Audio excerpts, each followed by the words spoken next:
Hello and welcome back to Kaiserreich. We've got a focus tree decision to make. I don't think we should rattle our saber yet. We should probably sort out everything else we can before we start doing this. Where we, where we start like actually angering people.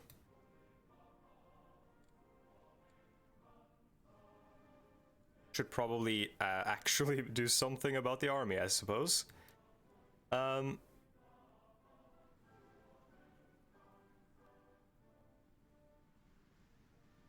these are very, like, quick. So, okay, both of these take us down the U-boat construction.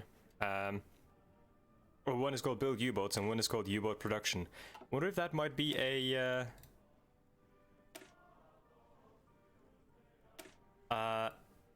I think this is a mistake on the mod creators' part, or the creators of the Finland part of the mod, anyways, because those seem like one was intended for one of these and then just never, like, you know, swapped around.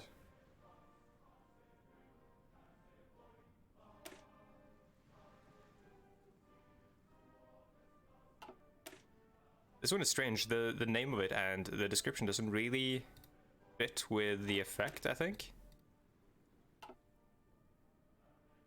But I think we're going to go down the convoy raiding part there, and here we're going to go down the... I mean, we have to. And here we're going to go down the bombard the enemy section, which I'll just start doing the army.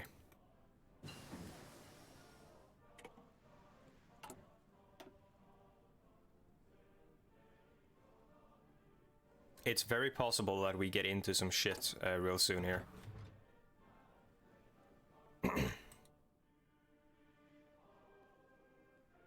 Because I think if the war breaks out, I think we want to jump on it as soon as possible. Possibly, if we can, on the side of the German Empire, though I don't know how much they're going to like us. Because we currently have... we share a border with a socialist nation. Under Einar Gerhardsen, Arbeiderpartiet. This person is known as, or he's spoken about as if he is kind of the father of the modern Norwegian nation. He, or his party, and, well, he as well, basically erected a lot of the institutions which are now sort of held as fundamental to Norway in the post-war years. Basically, like when Norway, you know, had to climb out of the situation we were left in after the Nazi occupation. His party led the country for, I want to say, like almost 20 years, pretty much uninterrupted. There was like a small period where I think the right party, Hoi4, the like quote unquote conservative party, was in power, I think. Then it reverted back to Labour, or Arbeiderpartiet.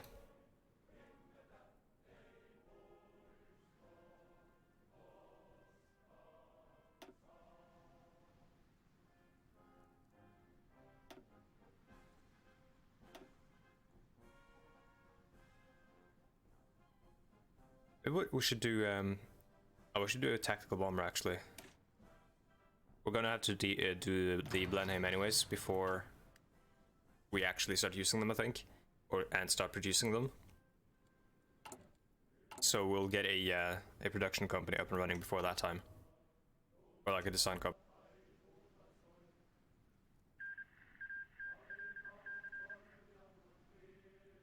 Austrian Empire took 15 states. Hungary was annexed. Very good.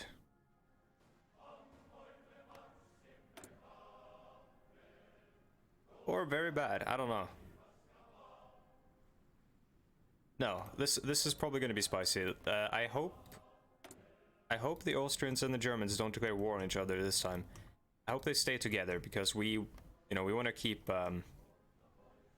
as many nations as possible to confront the socialists, even though, you know, they aren't that strong right now. Oh my god, Kingdom of Spain is joining the Reichspakt. Yeah, there's no way the socialists win this. They're so weakened. I'm thinking maybe we'll then... I don't know, it's still kind of undecided. I think I wanna help out Maki. East deal has been sided between Zanzibar and Tanganyika. Oh my god.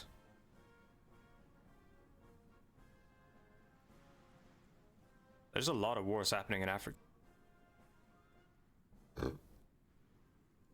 This is probably comparable to what we'll see in China when the China rework is done. Iron God Romania declared war on Bulgaria. Okay, now they join the war. Uruguay wins the World Cup. That is a standard event that happens in every playthrough, I believe.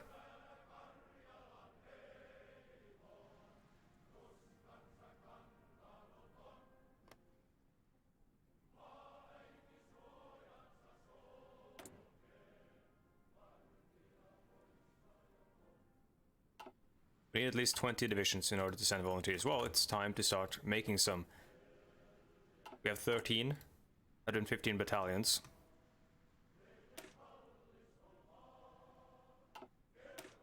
We're using the Tikisto or whatever. Let's add 1 infantry division to it, or infantry battalion rather. Oops, not that one. Create 1 of those. Set the production line to start in Helsinki. Do we need mountain divisions at all? Yes, we do. Because we anticipate fighting against Norway, considering their ideological stance.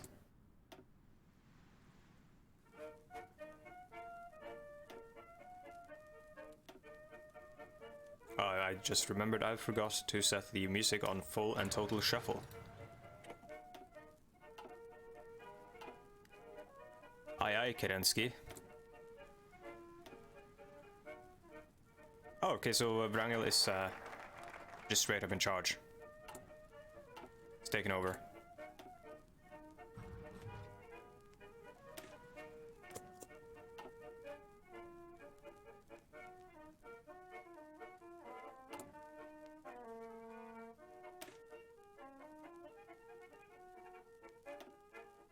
I think we might want engineer companies on these as well.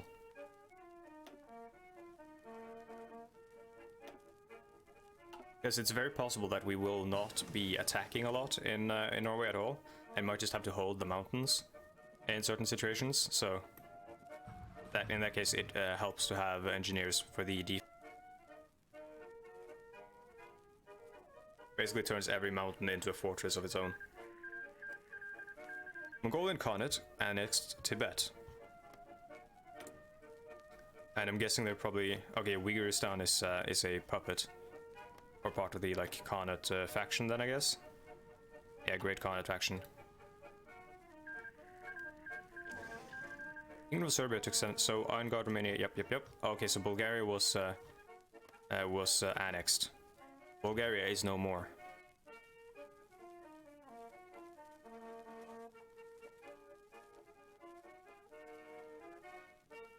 And the Ottoman Empire is possibly in the process of being deleted. I don't know.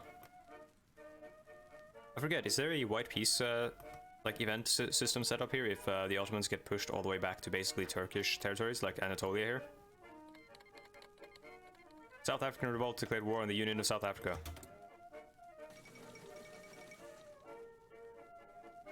Jan Christian Schmutz against the, you know, straight up racist regime of the North.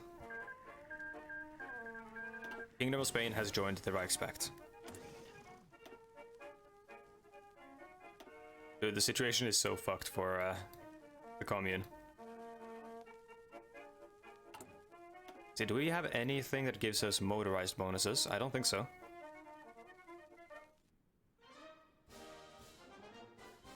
Nah.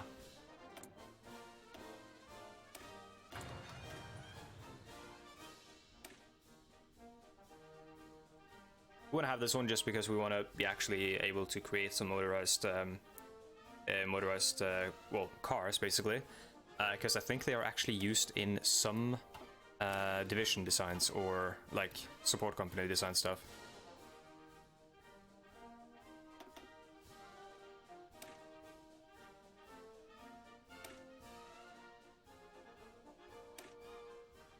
Or I might just be wrong.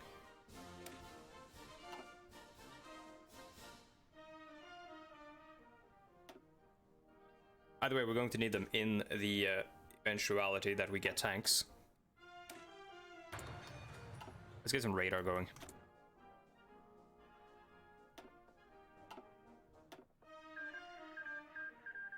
Oh, there was a motorized company.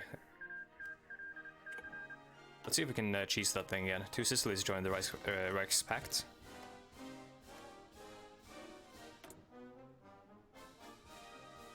Very interesting flag with the border around it. Ferdinando the Third.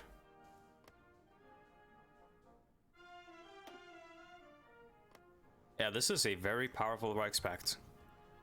Look at this shit.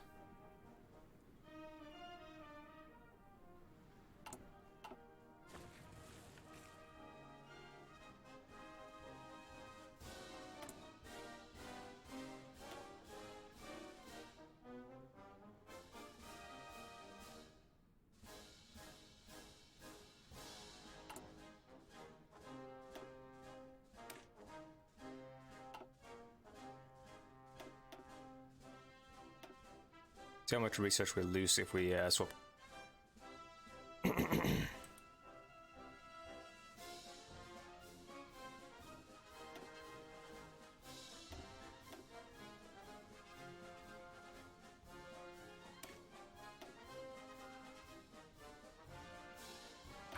Okay, so we won't actually lose any days of research.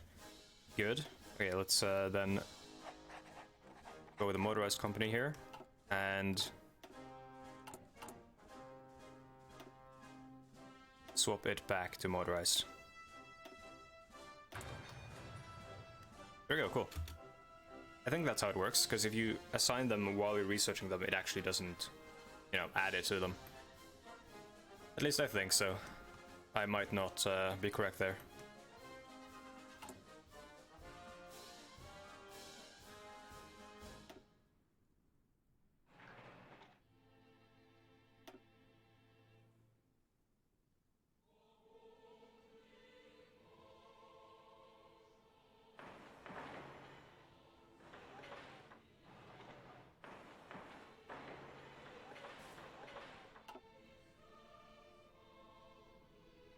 Someone did suggest we send guns to MacArthur. Should probably be.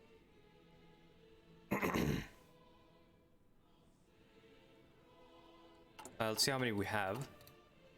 We currently have 7 point, or we have like 8,000 in storage. We could probably send like 1,000 guns to him. I mean, it won't be a lot. It might help, I'm not sure. Madras declared war on the Deccan Federation. We need to check that out.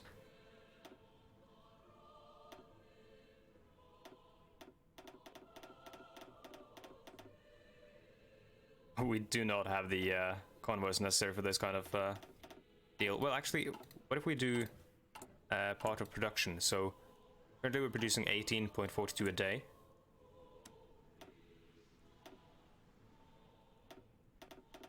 And we could give him like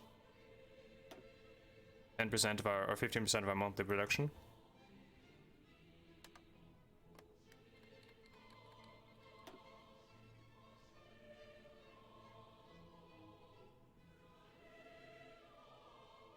I don't think it's going to make a huge dent when it comes to, you know, their industry compared to ours, but like everything helps, I guess.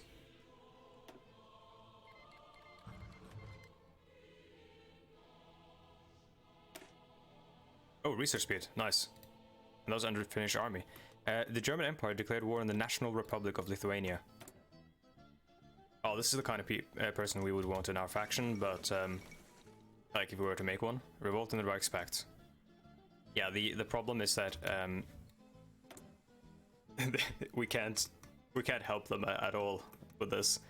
The Lithuanians, led by Kazys Škirpa, I hope I'm saying that right. I'm going to guarantee you I'm not, their Vadas, leader, have declared full independence from Germany, and this has sparked a chain reaction in the neighboring countries. Germany has moved in with a military response, but will it be enough to crush the spirit of nationalism? Come on, dude. We all know what Lithuania is. This thing, I think, is kind of like a tongue-in-cheek reference, or kind of an analogy to something that happens in Eastern Europe during, or in the post-war years, like the immediate post-war years in the early Cold War, with some conflicts within the socialist bloc, where there is some there's like a simultaneous but not necessarily linked, not revolt, but like kind of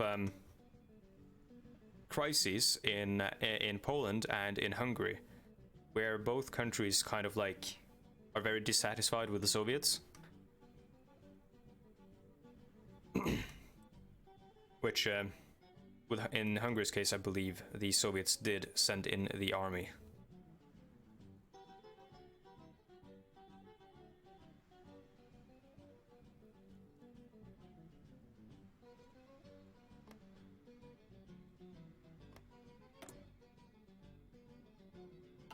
It said it's set off a chain reaction, but I don't see anything else.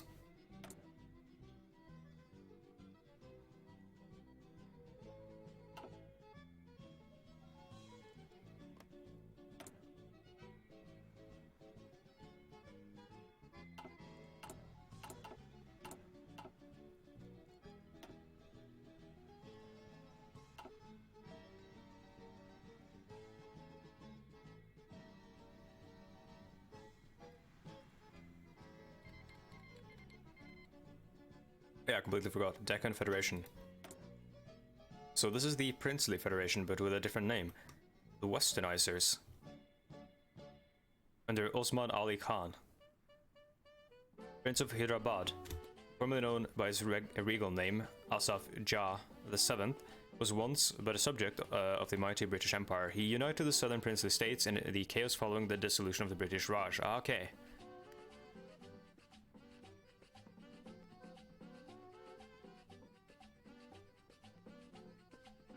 And he's at war with the Entente.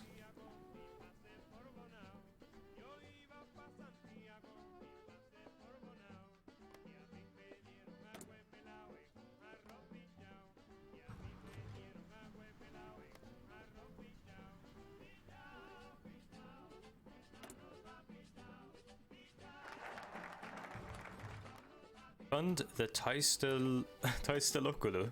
I don't know, dude. Alright, let's see. Increase manufacturing capacity. Give us a research bonus for industry, which will, yeah, will be done. Oh, yeah, it'll be done by the time the ahead of time penalty is gone, I think.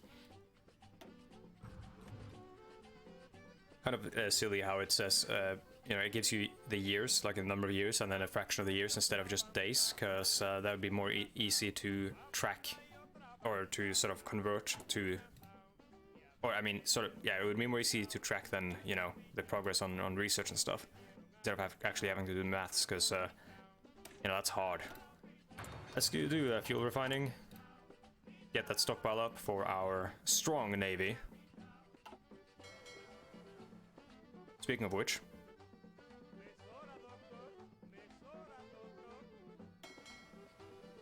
let's do some, let's actually set this stuff up a little bit. So we've got the basically like coastal defense thing here. Japan announces her ambitions.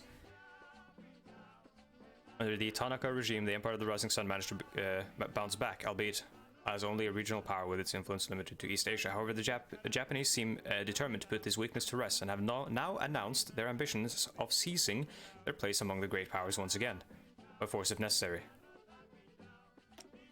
So they're probably going to attack German East Asia.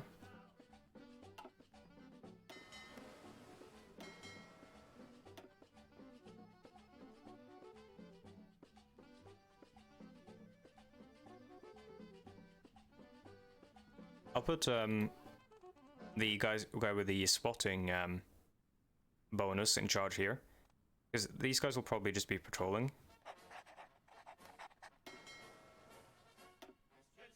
Oh, never mind. I mean, yeah, I'll still have the spotting bonus because we don't really have a lot of patrol stuff.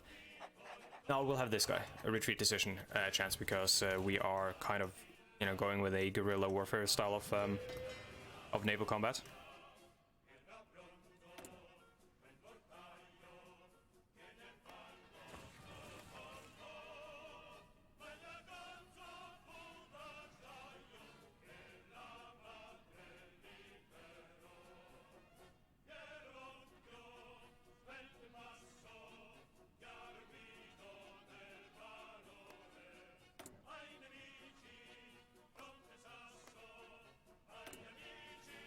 Like, in reality, I probably should be supporting Huey Long because he has a higher chance of getting Jesus Christ, this focus tree is like every man and king, root out the traitors. Let's see. Mine eyes have seen the glory. This is the one, or the tree that if he picked this, we would basically be you know, best friends. I mean, but Valenius would be best, or Valenius would be best friends with him.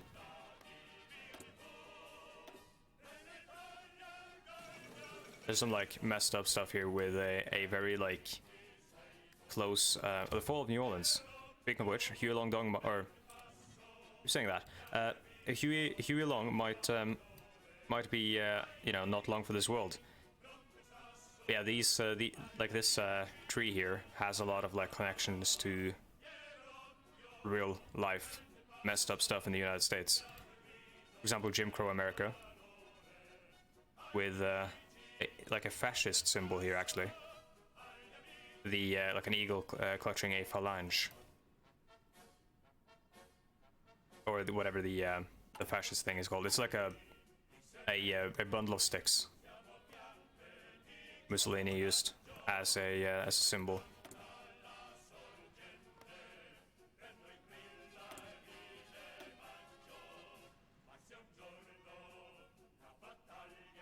Garner Wagner bill.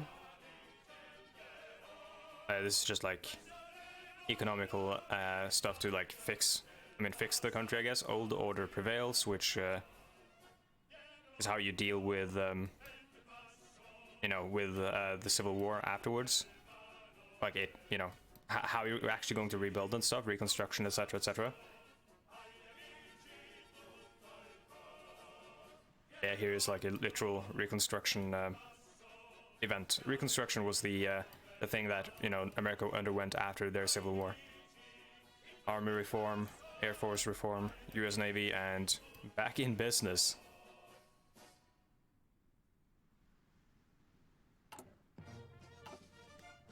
Imagine a Finno-American alliance.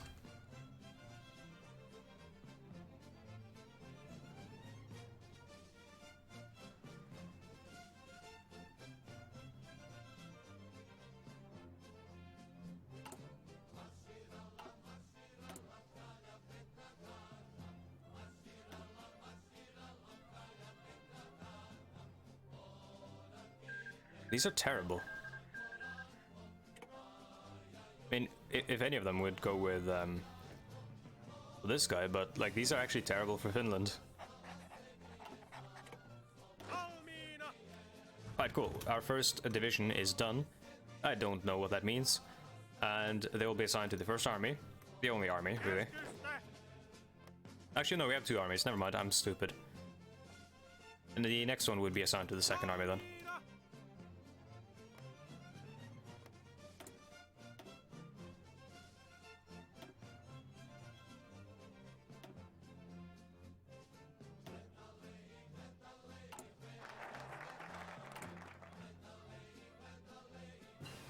Yeah, we've got the infantry equipment design company, and we just did the industry bonus one. So let's first research the infantry equipment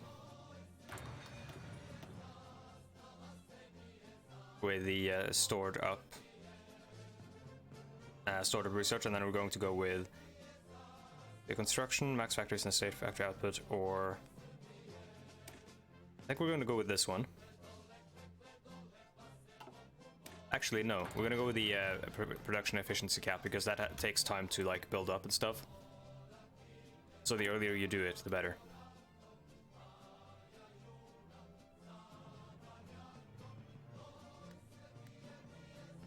Yeah, cannot deploy.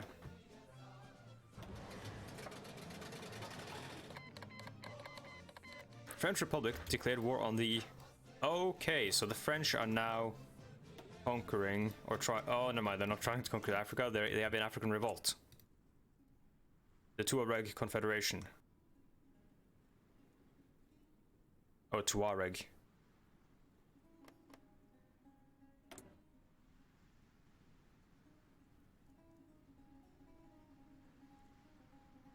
At least they restored democracy, I guess.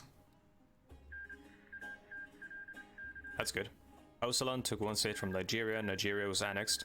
Qing took one state from the National Protection Alliance, which was annexed. Or Shangqing. Sorry, no, the National Protection Alliance took one as well. The Shangqing Jianguo was annexed after heavy fighting.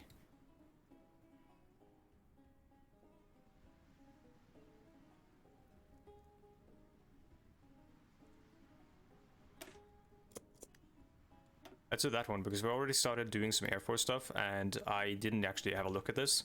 We want to maybe get this done and get those bonuses before we start researching anymore. Should probably also do this to get some free military factors. It's kind of hard to really plot out a plan for national focuses in this game, because a lot of the focuses for different countries are very different. So when you look at, for example, Finland here, I didn't realize that we had a research bonus buried in our military like focus tree. While usually that is sort of buried in an industry or like industrial slash, you know, infrastructure tree, like with Norway. I didn't realize that was also in the military tree for Finland. The B, Z, and S take power in Bulgaria. As it stood, Bulgarian people themselves had three candidates who would lead the nation: the Liberal Radical Democrat, and the Broad Socialist parties, and the conservative Bulgarian Agrarian National Union, led by Alexander Stambolijski. In the end, it seems as though the B, Z, and S were effectively able to seize power and cement their reign in Bulgaria. Social conservatives, a puppet of Serbia.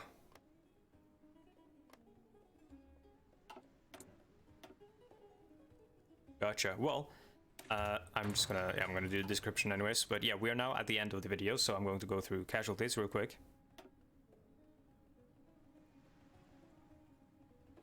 So the war that just began with, or that has been going now because they merged, the Deccan Canadian War, the war against the Dominion of India, fought by the, you know, once princely federation, as well as the uprising in Africa here, has claimed 156,000 for the Entente. Not that much, but the Entente doesn't have a lot of manpower, so we gotta like keep that in mind. Well, actually, that's not true when the Dominion of India is involved.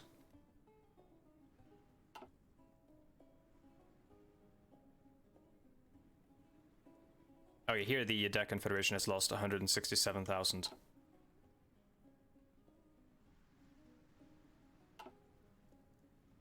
There are a lot of wars here. Let's look at the larger ones first. Indo-Chinese Union and Siam are fighting along like the Laos-Vietnam border.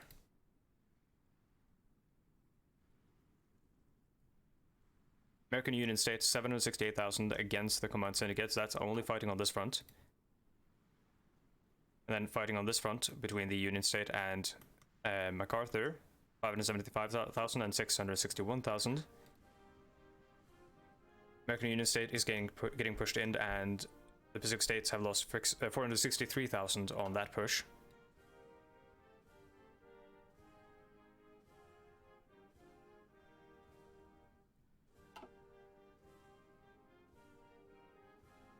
Interesting, I don't see anything about fighting between them. Yeah, it's so messy, that like American Civil War thing when trying to break down casualties. Oh well. Either way, we can see that this is going to come to a head between the Pacific States and MacArthur. Out of them, I would clearly want MacArthur to win, so I'll try to help them with that. Anyways, that's about it for this episode. Thank you for watching. If you're interested, in the description below you'll find a link to buy Hearthstone 4 with an affiliate link for Humble Bundle. You'll support the channel if you do so at no extra cost to you, and you'll get a Steam key so you get access to the glorious Steam Workshop. There's also a link to my Twitter and my Patreon if you're interested in supporting me or reaching out to me on social media. I think that's about it. Thank you for watching, and I'll see you next time. Goodbye.